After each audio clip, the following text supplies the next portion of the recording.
ఏపీలో ప్రతి నెల 3వ శనివారం స్వచ్ఛాంధ్ర కార్యక్రమం నిర్వహిస్తామన్నారు సీఎం చంద్రబాబు. ఆ రోజు ఆఫీసులు, స్కూళ్లు పనిచేయాల్సిన అవసరం లేదన్నారు. స్వచ్ఛాంధ్ర కోసం ప్రతి ఒక్కరూ కలిసి పనిచేయాలని సూచించారు. ఇక రుణమాఫీ కాని వాళ్ల లిస్ట్ ను బీఆర్ఎస్ నేతలు ఇవ్వాలని సూచించారు డిప్యూటీ సీఎం భట్టి విక్రమార్క. ప్రజాస్వామ్యం మీద నమ్మకం లేక ప్రభుత్వాన్ని పడగొడతామని మాట్లాడుతున్నారని, ప్రభుత్వాన్ని పడగొట్టడం అంత ఈజీ కాదన్నారు భట్టి.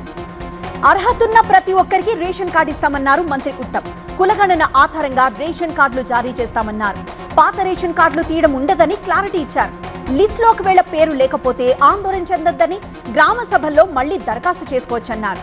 ఇక కులగణన సర్వే ఆధారంగా రేషన్ కార్డులు జారీ చేయడాన్ని మాజీ మంత్రి హరీష్ రావు తప్పుపట్టారు.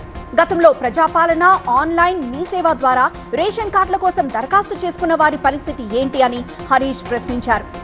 స్థానిక ఎన్నికల్లోపై కేబినెట్ విస్తరణ ఉంటుందన్నారు మంత్రి పొంగులేటి.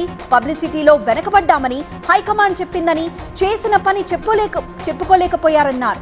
ప్రజల డబ్బు వృధా అవుతుందని పబ్లిసిటీ చేయలేకపోయామని చెప్పామన్నారు. ఇక ఢిల్లీ ఎన్నికల ప్రచారం మరింత వేడెక్కింది. తన కారును బీజేపీ నేతలు అడ్డుకున్నారని, రాళ్ల దాడి చేశారని కేజ్రీవాల్ ఆరోపించారు. మా కార్యకర్తలపైకే కేజ్రీవాల్ కారు దూసుకువెళ్లిందని, ఈ ఘటనలో ఇద్దరికి తీవ్ర గాయాలయ్యాయని బీజేపీ కౌంటర్ ఇచ్చింది. మరోవైపు దేశవ్యాప్తంగా సంచలనం సృష్టించిన కోల్కతా లేడీ డాక్టర్ హత్యాచార ఘటనలో సీల్డా కోర్టు తీర్పును వెల్లడించింది. నిందితుడు సంజయ్ రాయ్ ని దోషిగా నిర్ధారించింది. సోమవారం సంజయ్ రాయ్ కి శిక్షను ఖరారు చేయబోతున్నారు. సంజయ్ కి ఉరి శిక్ష లేదా జీవిత ఖైదు విధించే అవకాశాలున్నాయి.